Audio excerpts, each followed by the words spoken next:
gentlemen, boys and girls, children of all political orientation. No, thank everybody for coming out today. I know for some folks it was a long ride. For some folks it was a short ride. I start to think a little bit more about why exactly was it that Will asked me to be his best man when some of the other members of the Bridal Party here have known him since college, since high school, since he was a 2-year-old kid living next door. And I realized it's because they know all the even more embarrassing stories. And Will, as the chess master that he is, knew that if he picked me, I wouldn't be able to, wouldn't be able to roast him really. So, gentlemen, if you could, I'd like to do a little special event. Will, you asked us to come out as the squad, and so you are going to get roasted by the squad, my friend. Say you don't recognize me, but you don't know where I've been. One foot in front of the other, can't feel the ground. Just take your time. Just don't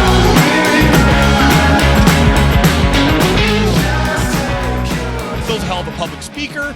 I enjoy it too, and I said, "Hey, listen, you want to try an improv class?" So we went to this improv class up by Howard University, and it was weird. And they had us going and like bouncing around with the ball. It was very strange.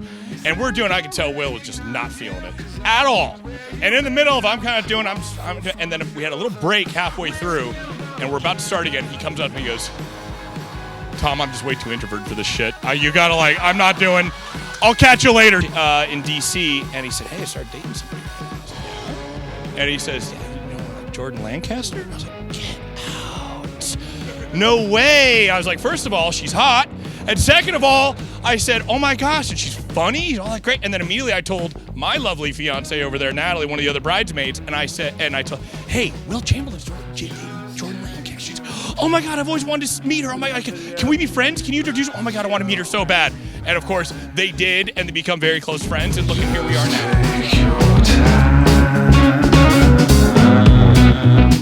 I'm just gonna let everybody know that we don't have those stories, my DC friends here, because we are not that old.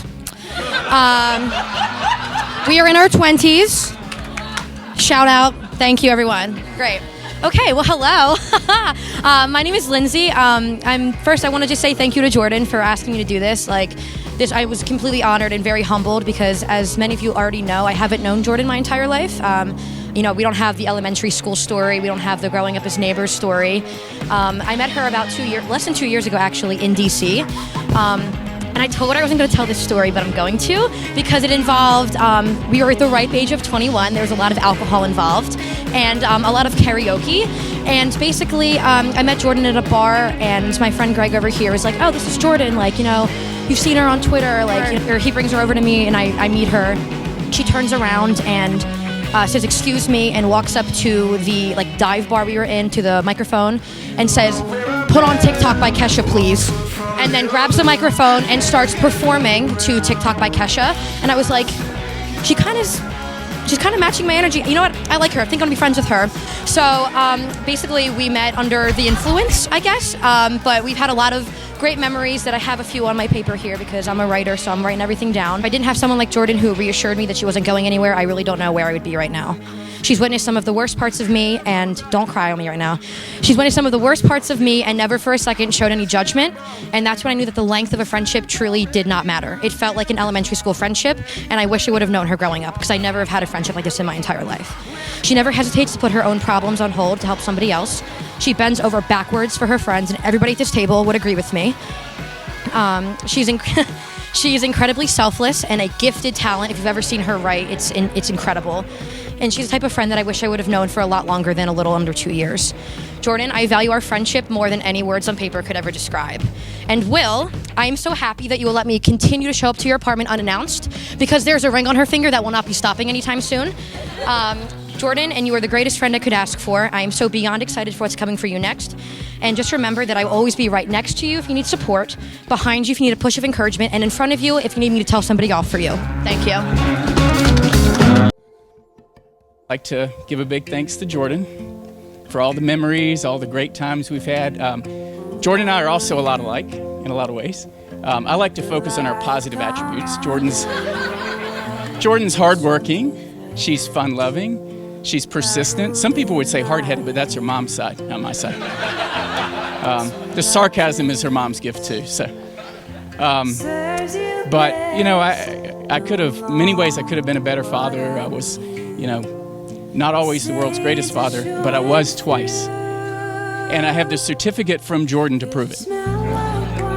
So when Jordan was a little girl, she took the time to write out a certificate for me and draw a little trophy on it, world's greatest father. And I'll never forget the words that she put on the certificate, the letter to me. And she said, "Dear Dad, I love you more than cake. And I don't have to ask if you love me back because I know you will say yes. Love, Jordan Lancaster." So, Jordan, I just want you to know how proud your mom and I are of you. We'll always be there to support you. And I love you more than cake, too. So, a toast to Will and Jordan for health, happiness, and many, many interesting times in their life ahead. Congratulations, Mr. and Mrs. Chamberlain. It is cultivating flexibility, patience and understanding, and a sense of humor. It is having the capacity to forgive and forget. It is giving each other an atmosphere in which you both can grow. It is finding room for the things of the Spirit. It is a common search for the good and the beautiful. It is not only marrying the right person, the right partner, it is being the right partner.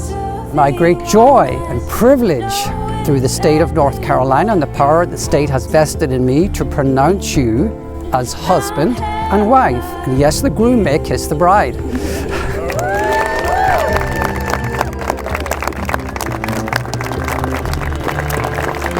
May I present to you our newly married couple, Mr. and Mrs. Chamberlain. Congratulations.